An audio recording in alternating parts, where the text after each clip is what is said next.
Ivan is curious about why the beasts are bowing down to Anastasia. He struggles to believe it, considering Anastasia doesn't possess a nimbus. Anastasia turns to Mr. Lin and asks if he has summoned his green dragon. She inquires about his reasons for doing so and whether he is worried about her. Mr. Lin expresses his admiration for Anastasia, telling her she is amazing, and the dragon adds that she is marvelous. He then apologizes for his previous rude behavior towards her. Anastasia exclaims, warning Mr. Lin not to take advantage of her in front of people. Suddenly, Mr. Lin hugs Anastasia, confirming that he has indeed taken advantage of her. Even his dragon chimes in, saying that his master is exceptionally skilled at flirting. Anastasia grasps Mr. Lin's clothing, reminding him that she has warned him multiple times that she would let the beasts devour him if he repeats such behavior. Mr. Lin asks Anastasia if she is truly serious about carrying out that threat. Anastasia leans against Mr. Lin, making it clear that she is typically the one who takes advantage of others. She also points out that, despite his gentle appearance, Mr. Lin is actually quite profligate. Mr. Lin, however, simply gazes at Anastasia and asks her why she hasn't taken advantage of him, as he would thoroughly enjoy it. Anastasia continues, saying that since Mr. Lin's legs have been cured, he has become increasingly dissolute. She tells Mr. Lin to forget about her taking advantage of him for the time being, suggesting that maybe it will happen another time. She adds that she still hasn't punished the woman who pushed her. Mr. Lin, however, is enchanted by Anastasia's behavior, particularly the way she leans against him. He can't help but think that he can't wait. On her way, Anastasia sees the lady pushed her. The lady herself knows that Anastasia will want to kill her if she discovers she is the one. So she starts running, and Anastasia chases after her, summoning a beast to attack her. Ivan asks about his sister Anastasia and decides to find her. Even though Ivan tells him to wait and stay with him, Ian doesn't listen. Ian Mu gets to where Anastasia and the lady are, and suddenly the lady threatens him by pointing a knife to Ian's neck. She tells Anastasia to let go of her, or she will kill her brother. Anastasia explains that she already pushed her to the east and then hijacked her brother also. The lady then asks Anastasia if she has any evidence that she pushed her. She makes it clear that Anastasia let the beast attack her first, and she had no choice but to hijack Ian Mu to save herself. Anastasia then makes her know that if she admits to pushing her, she will spare her life, because after all, she is their sister. The lady asks again to confirm if Anastasia will really spare her if she admits it. Anastasia eventually lets the beast attack her. She groans, saying that Anastasia has lied, but Anastasia retorts that she shouldn't have hijacked Ian. Anastasia even calls her an idiot for thinking that she would really spare her life. Anastasia doesn't care about the fact that she has lied. She simply states that the lady deserves to die. After Anastasia gets the lady killed by the beast, Mr. Lin's dragon tells his master that she is really merciless. The dragon also thinks that Anastasia and his master would make a good couple. Ivan approaches Anastasia and apologizes for not taking good care of Ian. He also asks if she blames him, but Anastasia reassures him that she doesn't. She makes it clear that she is certain Ivan hasn't acted intentionally. As Ivan looks at Anastasia, he finds her to be both adorable and ruthless. He is impressed by her ability to control the beasts and her keen insight in people's characters. Ivan realizes he is deeply drawn to Anastasia, but Mr. Lin stands his way. He acknowledges that Mr. Lin is a stronger rival compared to Maxwell Long. Anastasia receives information from one of her servants that the artifact has appeared. However, another servant contradicts this, claiming that it isn't an artifact, but rather a mythical creature. Anastasia is perplexed, wondering how a mythical creature could possibly be in such a low-order land. She has a growing sense of unease and feels that something might be watching her. Before she knows it, Mr. Lin sweeps her into his arms, informing her that they should leave to see the new mythical creature. He instructs Anastasia to sit on his dragon and hold him tight as they depart with Ian. As they leave, Ivan watches them go, his eyes narrowing in determination as he silently plans to kill Mr. Lin when he next sees him. As they journey on, Anastasia is relieved to see that Ian is unharmed. Mr. Lin even offers Ian a tonic, recommending it for his well-being. However, Ian sees through Mr. Lin's gesture, making it clear that he knows Mr. Lin's kindness is solely motivated by his interest in Anastasia. Ian firmly tells Mr. Lin that he won't allow him to get what he wants, as he has already resolved to protect his sister. He issues a stern warning to Mr. Lin, cautioning him to stay away from Anastasia. Anastasia, on the other hand, thinks her brother is so sweet. He seems like an angel to her and she is deeply touched. Mr. Lin then hugs Anastasia as a way of thanking her, but Ian disagrees. He says Mr. Lin can't hug his sister, but Mr. Lin insists. That moment, both Ian and Mr. Lin drag Anastasia in opposite directions. Ian gets angry because Mr. Lin still won't stop. While Mr. Lin is being provocative, he asks Ian if he is hungry, as he seems so weak. Anastasia intervenes, telling Mr. Lin to stop teasing Ian or else she will kick him down. Ian tells Mr. Lin further that he knows Mr. Lin likes his sister, but she is engaged. He explains to Mr. Lin that Anastasia's fiancé is Maxwell Long, the regent. Ian also tells Mr. Lin to give up, explaining that Maxwell Long is really powerful. If he knows about Mr. Lin's mission, Ian says Mr. Lin won't end well. Mr. Lin asks Ian if Maxwell Long is that good and if he is better than him, but Ian makes it clear that Mr. Lin is no match for Maxwell. Mr. Lin asks Ian again why he doesn't think Mr. Lin compared to Maxwell. Unbeknownst to Ian, Anastasia is being subtly squeezed by Mr. Lin from behind. Ian begins to explain that Maxwell Long is more handsome, powerful, and decent. He describes Maxwell Long as appearing strict when he isn't smiling but reveals that he is exceptionally kind to his sister. Ian concludes by reaffirming that Maxwell Long is superior to Mr. Lin. Mr. Lin simply laughs and affectionately refers to Ian as his brother-in-law. Ian looks at Mr. Lin, who seems strange to him because he isn't annoyed.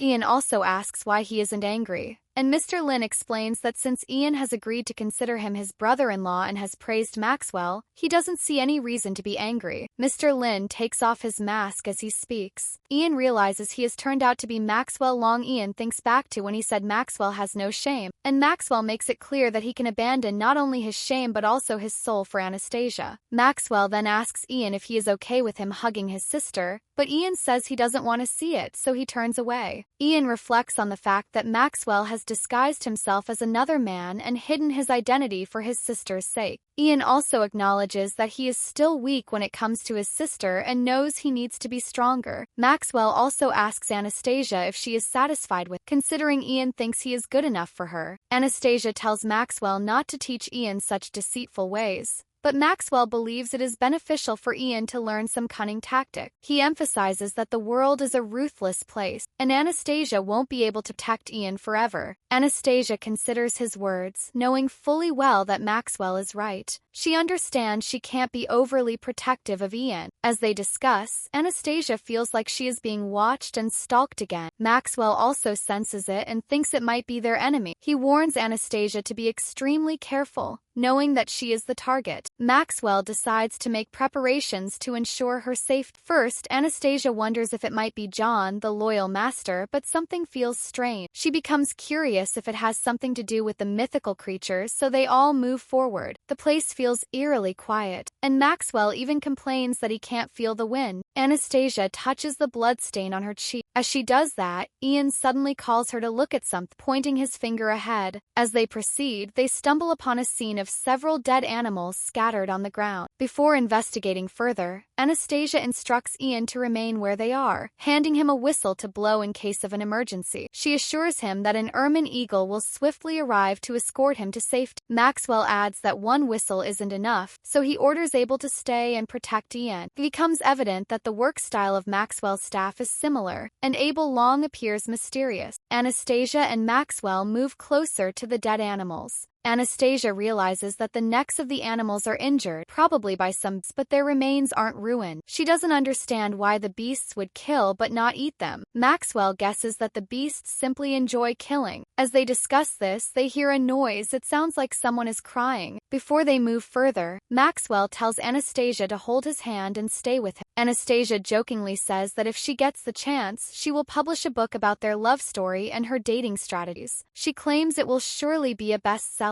Maxwell adds that no matter what he does, Anastasia still doesn't want to marry him, his tone carrying a hint of guilt. However, Anastasia makes it clear that it isn't the right time to discuss such as. They continue heading toward the direction of the sobbing sound. When they arrive, they realize it is a kid who is crying. Anastasia asks the kid what has happened to him and why he is there alone. She also inquires about the whereabouts of his parents. Meanwhile, Maxwell stands there watching Anastasia as she asks questions, his expression unreadable. It seems he isn't particularly interested in children at all. Even the way Maxwell looks at the kid seems intimidating. The kid says the uncle looks scary and begins to cry even louder, referring to Maxwell as uncle. Anastasia looks at Maxwell and tells him he is freaking the kid out, but Maxwell claims he is just being kind. The kid asks Anastasia to hug him, referring to her as big sister. Anastasia hugs the kid and tells him not to cry. She asks for his name. Kid introduces himself as Daniel. Anastasia asks him again why he is there alone and about the whereabouts of his parents. Daniel explains that his parents are at home, and he has come out alone to play but got lost. Maxwell, on the other hand, finds it strange that there are so many dead bodies around, yet the kid is alive and unharmed. Maxwell's suspicions grow, and he tells the kid to reveal who he really is. However, Daniel seems genuinely confused and scared. He says he saw a bright glare of light and then fell asleep. When he woke up, he found himself surrounded by the dead animals' bodies and was terrified. Anastasia looks at Maxwell and suggests that maybe the mythical creature is responsible for the dead animal. However, Maxwell isn't convinced and tells Anastasia they shouldn't trust the kid entirely. Anastasia proposes sending the kid home and asking him more questions later. Maxwell agrees but insists Anastasia can't carry the kid since he is old enough to walk. Maxwell's comment makes Anastasia feel like he is being jealous. She teases him, saying he is being obsessively jealous over a mere child. Maxwell smiles and replies that he feels good holding Anastasia's hand. Kid just looks at them, not understanding what is going on. They leave the place with the kid. On their way, the kid points at something and starts running toward it. Maxwell and Anastasia follow him, telling him to be careful and slow down, but he doesn't listen. Suddenly, the floor cracks and Anastasia finds herself in a hole. Anastasia feels curious as she realizes she can't use her ability. She deduces that the purification charm might be stopping her from using it. However, the trap is so clean and it looks like no human or animal has been trapped there before. She feels like it is meant for her. As she contemplates, Maxwell holds her from behind. She asks him why he is acting like that when she is fine. Maxwell looks at Anastasia's cuts and says it is just skin trauma and that the barbs are non-toxic. Obviously, he believes the charm is meant for them. Since they can't use their abilities, Anastasia wonders how they will get out. Maxwell tells her not to worry, assuring her it will be easy for them to escape. He explains that there is a bug in the trap. When Anastasia asks where the bug is, he points at himself, referring to himself as the bug. Maxwell is raging, trying to figure out a way for them to get out. Anastasia just stares at him, thinking how amazing he is.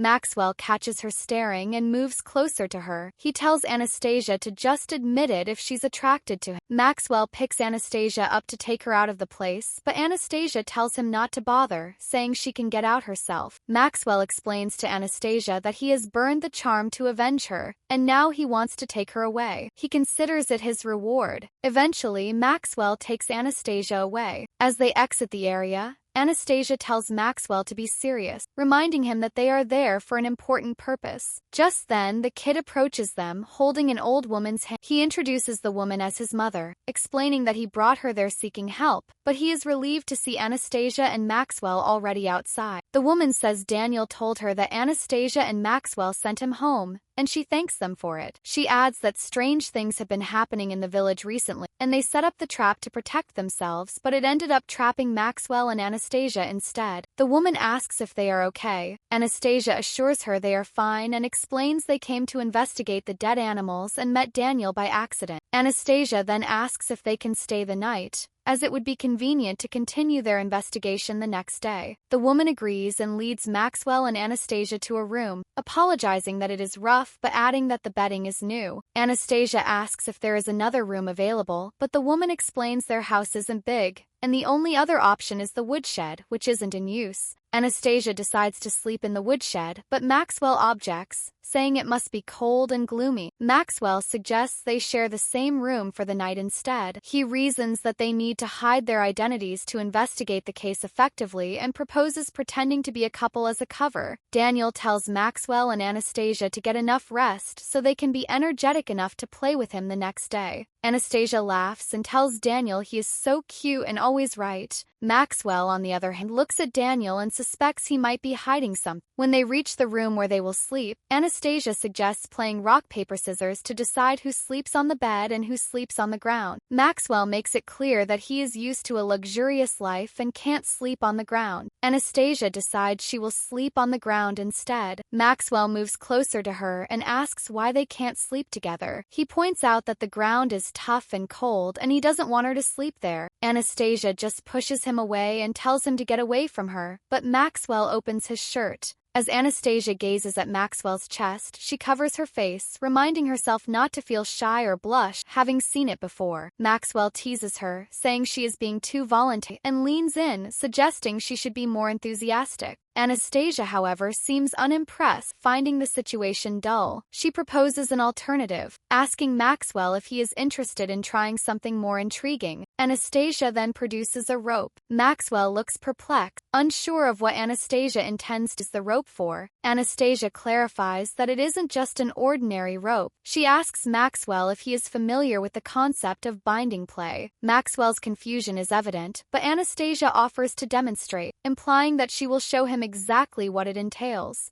Anastasia explains that she had made some medicine that can make people weak and powerless, and she soaked the rope in it out of curiosity. She eventually uses it on Maxwell and asks him how he feels. Maxwell then explains to Anastasia that she is so naughty for playing a trick on him, but Anastasia makes it clear that she learned it from him. She further explains that he has to sit there for the whole night and will be untied the next day when the effect of the medicine wears off. Maxwell just looks at Anastasia, thinking that she believes her little trick can stop him. Maxwell, who has already untied himself, covers Anastasia very well while she is asleep, then gives her a soft kiss. Maxwell steps out and summons Abel, inquiring if he has carried out his instruction. Abel reports that Mr. Mu has been taken care of, and that he has investigated the matter as directed. Unbeknownst to them, Daniel's mother watches from a hidden vantage, secretly observing their conversation. Anastasia wakes up feeling refreshed and stretches herself, seemingly having slept very well. She looks around but finds Maxwell nowhere, leaving her surprised that he has managed to free himself from his restraints. As she steps out of the room, she sees Maxwell and Daniel sitting together. Daniel excitedly runs to her and hugs her, asking why she is late and if she is still unwell. Maxwell glances at Anastasia and asks her if he did it too hard. He asks if she was tied because she couldn't take it and promises to be gentler another time. Daniel doesn't understand what he means and innocently asks Maxwell what he did hard, questioning if he's his sister. Anastasia, on the other hand, tells Maxwell to stop talking nonsense. The woman walks in and informs Maxwell and Anastasia that the soup is ready, urging them to have it while it is still warm. Daniel compliments his mother's cooking, prompting Maxwell to suggest that she join them and have some food first, given her efforts in preparing the meal. However, the woman quickly interjects, asking them not to imply that she had cooked specifically for their benefit. Anastasia's curiosity piqued, and she wonders why Maxwell is insisting that the woman taste the soup first. She begins to suspect that something might be amiss with the soup. Her suspicions prove correct when she examines the meal more closely and discovers a poisonous centipede hidden within. Maxwell grasps the woman firmly, demanding to know her true identity and motives behind the attempted poisoning. However, the woman feigns innocence, claiming she has no idea how the poisonous centipede ended up in the food. Anastasia intervenes, pointing out that if the woman had truly intended to harm them, she wouldn't have served the soup herself. Maxwell counters that the woman's actions are a deliberate attempt to deceive them. He further questions her about the numerous dead animals surrounding the area, but the woman persists in her denial, claiming she and her family are also baffled by the mysterious occurrences. Maxwell states further that he noticed the other night that there was no one else in the village. He asks the woman again who she truly is. He guesses the woman has something to do with the phoenix, the mythical creature. He also asks the woman if she knows where the phoenix is. As they interrogate the woman, they notice someone entering and ask who it is. A guy and a lady walk in. The guy is the young master of the Hellion family, from the marine land, arrogant, 20 years old and despising the low-order land. The lady is known to them. She is Dale Hellion from the marine land and Ira Hellion is her brother. Dale Hellion is Ira Hellion's little sister, 17 years old and cocky. Maxwell then says he realizes the unimportant people are from the marine land. The lady gets angry at Maxwell's words and asks him why he dares to despise her family. Ira Hellion intervenes, telling them to stop quarreling and suggesting they focus on the task at hand. Ira Hellion then asks if the old lady is the phoenix. The woman simply laughs, saying that everyone wants the phoenix. Suddenly, she runs off, and Maxwell and the others follow her. Dale tells Ira to hurry as she doesn't want Maxwell to catch the woman first. As they move forward, they notice a strange smell but can't understand who is responsible. Anastasia, however, quickly identifies it as a smoke bomb specifically designed for a particular purpose. She warns the others, saying, "First come, first served," and tells them to line up behind her. She explains that the bomb contains special materials that have been mixed together. Ira Hellion stares at Anastasia, surprised that he has underestimated her. He admits that he has been so focused on finding the phoenix that he has overlooked her. He can't believe that such a beautiful and capable woman exists in that remote land. With a hint of desire, he declares that he wants to have her. Dale, on the other hand, points at Anastasia and asks who she is and why she stopped them. She says she will teach her a lesson after she gets the phoenix. Maxwell asks the woman what she wants, and she responds that she just wants to play with him. Daniel declares that he is the phoenix they have been searching for. He says he had planned to play along with them for several more days, but his plan has been ruined. Noticing Anastasia's curious expression, he asks her if she is disappointed and if she doesn't like him as the phoenix. Ira Hellion tells the kid to stop talking nonsense and attempts to move closer to him, but Daniel is too quick. He knocks Ira Hellion unconscious, leaving him lying on the floor. Anastasia then asks Daniel if he is the one responsible for killing all the animals. She also questions him about the villagers, asking if he killed them too. The kid explains that he tried, but since he was just born and didn't have enough power, he put them in his field. He then asks Anastasia whether she is satisfied with his answer. To Anastasia, the kid seems ignorant and cruel. She decides to teach him a lesson. The kid is also glad to fight with Anastasia,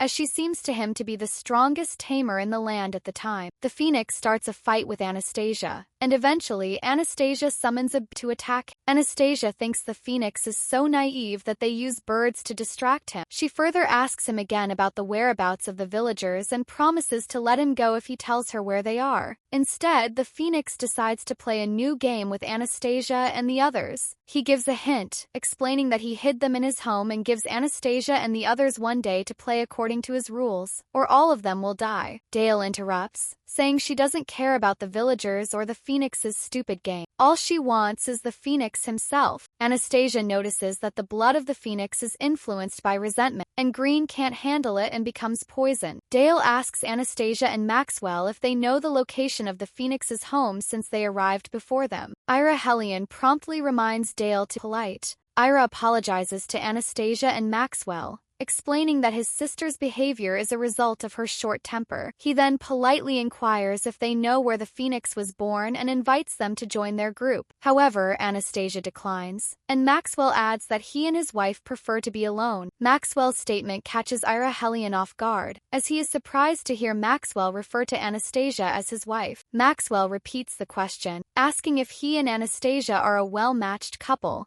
Anastasia just tells him to stop talking nonsense and focus on business. Dale questions Ira's politeness towards Anastasia and Maxwell, dismissively referring to them as insignificant individuals from a lower order land. She proposes kidnapping Anastasia and Maxwell to extract information about the phoenix's location. Ira calms Dale's anxieties, assuring her that they will ultimately possess the phoenix and Anastasia will become his. Anastasia and Maxwell arrive at the location where they first met Daniel, who is revealed to be the phoenix. Maxwell feels confident that exploring this place won't result in any losses. As they enter, they encounter a fantastical scene. People are fighting over something that appears to be a memory of Daniel's. Maxwell is perplexed, wondering why the phoenix, a legendary creature, would be associated with such bloodthirsty behavior. He then realizes that the phoenix has been deeply influenced by human desires, killings, and resentments. Anastasia adds that the root of the problem lies in human morals in the world. As they ponder this, a child suddenly appears and snatches the memory away. Anastasia and Maxwell are unsure if the child is Daniel, as something doesn't seem quite right. Kid takes the egg, guessing it is terrified, and tells it not to be afraid as he begins to clean it up. He makes it clear that his mother has told him there is a baby in every egg. As Maxwell and Anastasia watch the kid, An old woman appears and asks them why he is there. She refers to the boy as Daniel and informs him to get going home, stating that it's late and time for their dinner. Daniel takes the egg and asks his mother if he can take it home and incubate it. The woman simply tells her son to be careful, as he always brings weird things home. Anastasia feels confused, unable to understand what is going on. Maxwell recalls that before they came there, he had asked Abel to do some research, and Abel told him that a village nearby had been slaughtered, with all the villagers and more than 200 people killed. Anastasia asks Maxwell if he means that Daniel killed them all. Maxwell holds Anastasia's hand as they move forward to find the truth. Daniel takes the egg and puts it among some hens so they can protect it. While he is busy doing that, his mother calls him and informs him that dinner is ready and that he should come quickly, or else his father will eat up his favorite dish. Meanwhile, the villagers are looking for whoever stole the phoenix. One of them brings out a sword. Anastasia then realizes that it wasn't the phoenix that killed the villagers. She guesses it was the immortal cultivators, even to the point that they go to Daniel's home and kill his mom and dad. After all the troubles, the phoenix is found in Daniel's home. Anastasia gets angry and realizes that the immortal cultivators killed the kids as well. She wants to do something, but Maxwell holds her back and tells her to calm down. He explains that it is just a fantasy and there is nothing they can do or change. It seems so disgusting to Anastasia that in such a world, nice people are bullied while bastards freely kill innocent people for money and power. When the man kills everyone and eventually wants to take the phoenix, Daniel appears, punishes the man, and decides to burn him to ashes. As Anastasia watches the whole thing, she isn't sure whether the phoenix is bad or good. Maxwell adds that no one is perfect but says he understands one thing. The villagers had already died and Daniel lied to them. Maxwell asks Daniel if he brought them there on purpose so that they could realize the truth about the slaughter, but Daniel makes it clear that it's just a game and whoever finds him first would win. Anastasia then asks if they have one, but Daniel says further that they only found his fantasy, not his home. Maxwell is curious if it's about turning back time, and Anastasia asks if it's an infinite loop day. The phoenix explains to them that as long as he doesn't end that day, the people won't die, but to Anastasia it doesn't make sense, since the phoenix also killed the people. The phoenix adds that the people deserved it, and in order to get him they killed his good friend, which is why he thinks they deserve death. The phoenix makes it clear that they will never get him. He even says Anastasia and Maxwell should also die. Suddenly, they notice the field breaking. Maxwell guesses someone outside is attacking, so he tells Anastasia that they should get out of the place before it's too late.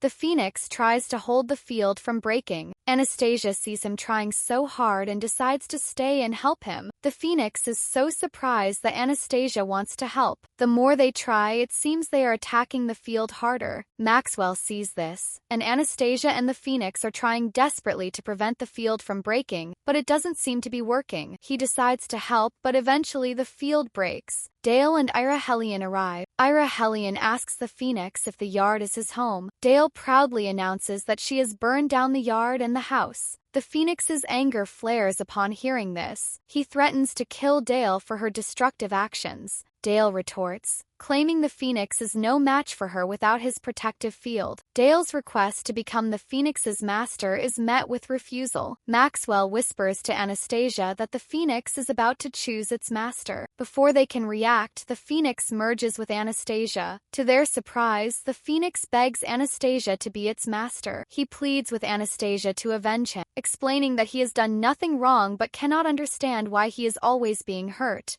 Anastasia agrees to avenge him. When Dale realizes that Anastasia has gained the phoenix, he vows to kill her. Since the phoenix has chosen Anastasia, Ira decides he should win her over to claim both her and the phoenix. Both Ira and Dale move closer to Anastasia, only to see that she is now incredibly strong. Maxwell notices something is wrong with Anastasia. She asks Ira Hellion what he wants as he approaches her, and he says he wants her heart. Maxwell, on the other hand, notices that the phoenix's resentment is controlling Anastasia. Upon hearing Ira's words, Anastasia attacks him, but Maxwell tries to stop her. It is then that Dale also realizes Anastasia is far stronger than them with the phoenix. So, Dale takes Ira with her and suggests they move back and observe Anastasia from afar. Anastasia turns to Maxwell, asking why he stopped her. Maxwell apologizes and wraps his arms around her. It is then that Anastasia realizes her her strength has surged out of control. She thanks Maxwell for intervening, admitting that Daniel's resentment had overwhelmed her. Maxwell reassures Anastasia that he will always protect her. Anastasia acknowledges that using Maxwell's icy energy to suppress the resentment within her is only a temporary solution. However, she also recognizes the need to find a more permanent way to eliminate the resentment. Maxwell explains that he has never heard of a legendary creature choosing a master after becoming a villain. He tells Anastasia that he has a friend who might know what to do. He decides to send Anastasia back to the city to meet Ian and Abel while he goes to find his friend. Anastasia agrees to return, thinking about the phoenix being lawless and wondering why it hides inside her body and uses her to avenge itself. She plans to teach it a lesson when it emerges. They return to the city, where Ian welcomes her, stating that he missed her. He also asks about her boyfriend, the regent. Anastasia tells him that Maxwell has something private to attend to. She decides not to tell Ian about Daniel to avoid worrying him. Anastasia asks about Ian's well-being and the whereabouts of Ivan Song and others. Ian explains that Prince Song has something to handle and has returned to his palace but plans to visit them when he's free. Ian also informs Anastasia that Lena has sent a letter, saying that the Crown Prince of the Hylon Kingdom has gone to their country to ask the Emperor for permission to marry Anastasia. Anastasia is surprised by the news. Even the phoenix inside her wonders what is wrong with the prince. The phoenix's appearance in the Sunset Mountains shocks people across different lands. The news that the phoenix chose Anastasia Mu as its master leaves many dumbfounded. More and more people from different lands want to see Anastasia Mu in person. However, because of Daniel's resentment, Anastasia cannot fully take in the phoenix's energy and can only use 60% of its power. Moreover, the resentment might control her and make her lose her mind. Meanwhile, Rory and Fincher fail to predict the whereabouts of Anastasia's parents. Anastasia and the others pack up and return home. She plans to think about how to deal with the crown prince from the Hylon Kingdom upon her return. Meanwhile, a conspiracy brews in the palace of the Xiaoye dynasty. Princess Alice inquires about the situation with the Majesty, who explains that the crown prince of the Hylon Kingdom has come to propose to Anastasia Mu. The Majesty asks if Princess Alice is aware of this development. Princess Alice confirms her awareness, mentioning that everyone is talking about how the crown prince traveled by flying machine 3 months to ask Anastasia Mu to be his wife. Princess Alice expresses her confusion about why people admire Anastasia so much, stating that she herself is more attractive and that Anastasia is too thin. The Majesty shares her sentiment, revealing his difficulty in getting along with Anastasia Mu. The Majesty reveals his desire for Princess Alice to marry the crown prince instead, aiming to prevent Anastasia Mu from becoming the crown princess of the Hylon Kingdom. Princess Alice is thrilled, speaking of the crown prince's charm and how his country's abundance in treasures would allow her to have anything she desires if she marries. The Majesty adds that the crown prince would become his brother-in-law and supporter once their plans are executed. Princess Alice acknowledges the Majesty's words but hesitates, wondering if she should boldly ask the crown prince to marry her. However, as a noble princess, she recoils at the idea of being so forward. The Majesty reassures her of her superior status and strength compared to Anastasia,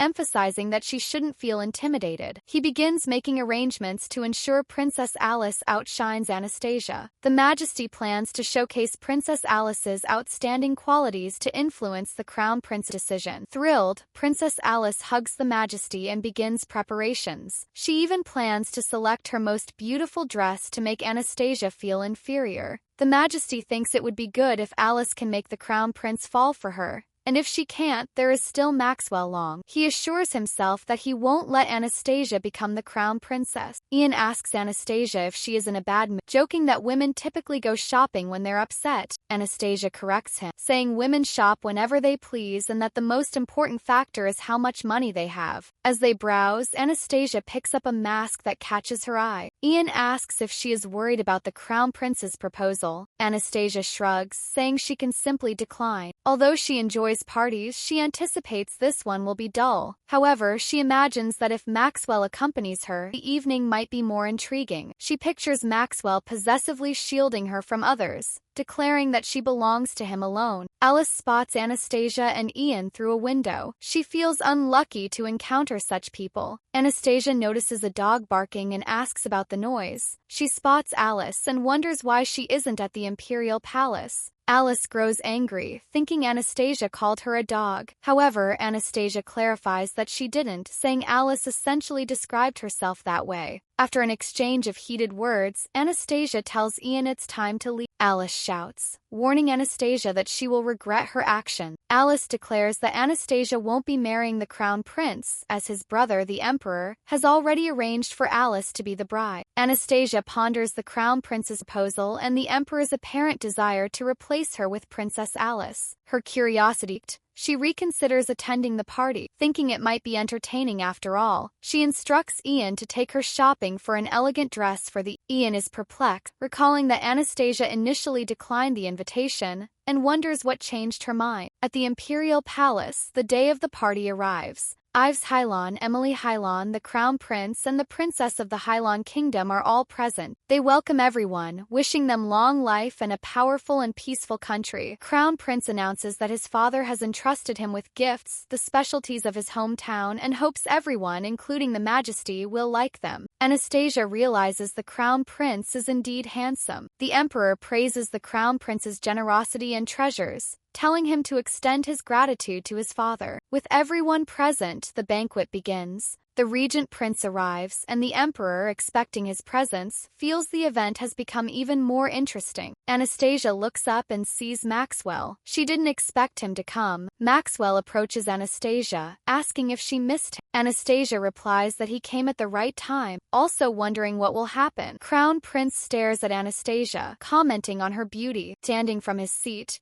he approaches her, greets her, and introduces himself as the Crown Prince of the Hylon Kingdom, Ives Hylon. He declares that he has heard of Anastasia's beauty and confirms it is true after seeing her in person. He then requests to drink a toast to her. Crown Prince further says that Anastasia Mu is truly beautiful and irresistible and decides to toast her with a glass of wine. When Maxwell notices the Crown Prince offering Anastasia wine, he quickly intervenes, making it clear that Anastasia is too strong to drink, and advises against it. Since the regent insists, they decide it would be better for Anastasia to replace the wine with tea. Maxwell adds that it all depends on Wu Shuang's opinion. Crown Prince's sister, Month, approaches Anastasia, scolding her for not reciprocating her brother's affection. Month feels Anastasia is being rude by ignoring the Crown Prince when he speaks to her. Crown Prince intervenes, cautioning Month to stop being disrespectful to Anastasia. Month claims she is only trying to help her brother. Crown Prince then presents Anastasia with a gift. Month examines the gift, a sharp pearl, and realizes how rare and valuable it is. She thinks to herself that her brother must truly care for Anastasia to offer such a precious gift, and that Anastasia should be worthy of his esteem. To everyone's surprise, Anastasia doesn't accept the gift, explaining that she can't accept it just because it is precious. She goes to meet Maxwell, and he mentions that the same clothes still look best on their pair.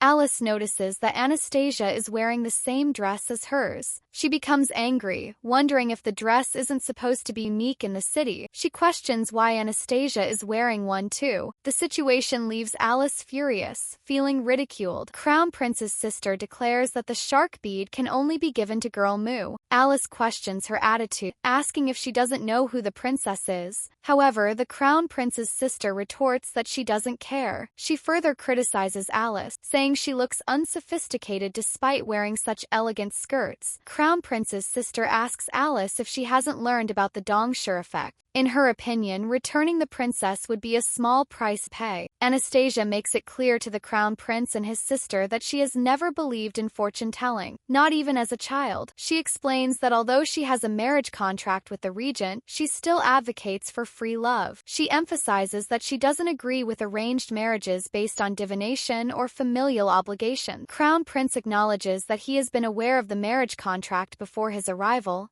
yet he has still chosen to come and make an effort. He reasons that since Girl Mu is not yet married, he believes he still has a chance. Alice approaches the Crown Prince and requests the opportunity to take him on a tour of Seoul, showcasing its attractions and engaging in entertaining activities such as archery game. Crown Prince finds the proposal intriguing and asks if Girl Moo will be joining them on the tour. Girl Moo also expresses interest in the princess game, thinking they will be eye-opening. Maxwell suggests taking it a step further, inviting the king to participate, allowing him to witness the true strength of the Hylon country. The rules of the game are explained to be straightforward. Participants compete in pairs, with each person placing an apple on their head and standing 10 meters apart. Whoever successfully shoots the apple wins. To ensure fairness, Alice clarifies that individuals above the 6th floor of the spiritual apprentice realm are not allowed to participate, as it would otherwise be uninteresting. Alice then turns to Huang and asks for his thoughts on the game. Huang replies that if Wushuang has no objections, then he is fine with it as well. Anastasia finds the game uninteresting, dismissing it as a childish trick played by grown-ups. She advises the princess not to underestimate herself. Anastasia proposes an alternative game. She explains that the shooter would be blindfolded with a black cloth tied to a rotating turntable and surrounded by grape. The objective would be to hit the grape. Alice expresses concern that Anastasia's low cultivation level might put the princess at risk of accidental harm. Anastasia retorts that since they are in the palace where the emperor, Alice's brother, is in charge, she will take full responsibility for any potential harm. However, she adds that if the princess is too afraid of death, she won't force her to participate. Mu Wushuang asks the princess about the punishment for losing the game. Princess replies that the loser will be responsible for cleaning the pool bucket for 3 days. After hearing the punishment, Mu Wushuang turns to the princess and asks if the penalty isn't too severe. She expresses concern about what will happen if she loses and says she doesn't want to perform the task. Princess reassures her, saying she will lead by example if she loses. With that, the game begins. Crown Prince's sister thinks that Mu Wushuang might have trouble since the princess doesn't seem to have any kindness. Crown Princess is also worried, but Maxwell tells them not to worry and just watch the show. He says Mu Wushuang isn't an ordinary woman. The game continues, and unexpectedly, Mu Shuang not only looks good but also demonstrates top-notch archery skills. Mu Shuang ultimately wins the game, leaving the princess shamed. The Crown Prince's sister tells her brother that if he could truly marry Mu Shuang and she eventually became her sister-in-law, she feels 100% willing. Crown Prince also thinks the same, but the way Mu Shuang interacts with Maxwell makes the Crown Prince doubt that he has any fate with her. The Emperor, on the other hand, considers that if Hylon cancels her engagement with Wu Shuang, she should never marry Tianxiang, whom he sees as a stupid pig. He believes the union should be considered with a long-term plan in mind. Mu Shuang tells the princess that she is still willing to bet after losing. She makes it clear that for the next 3 days, the whole city will come to heaven, incense, father and master, but before that she tells the princess to first wipe the ground as practice in advance. Princess Alice becomes angry and accuses Anastasia of deliberately playing with. She declares her intent to fight Anastasia. Anastasia explains that she had promised not to hurt her during the game, but the fact that Alice slapped her brother's palm makes Anastasia feel she deserves payback. Anastasia continues, saying that the scratches on Alice's face are just an appetizer,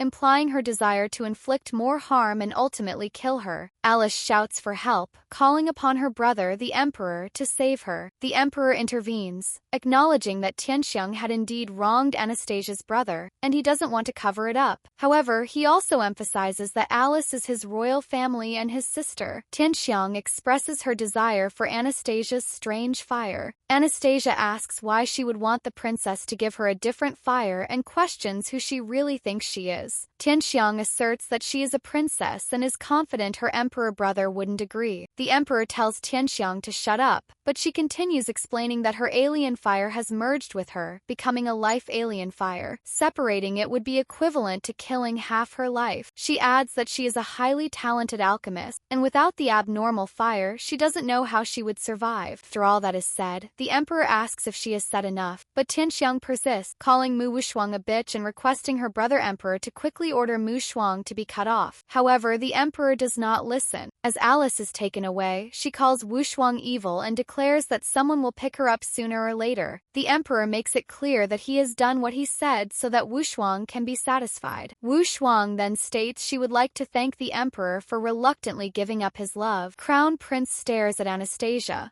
finding her interesting. After such a farce, she emerges as the biggest winner, even though he knows it wasn't easy. Not only can she absorb the power of the phoenix, but she can also fuse a high-level different fire. Crown Prince's sister adds that Mu Shuang is a unique genius and urges her brother to marry her quickly, but to the Crown Prince, he feels he isn't worthy of her.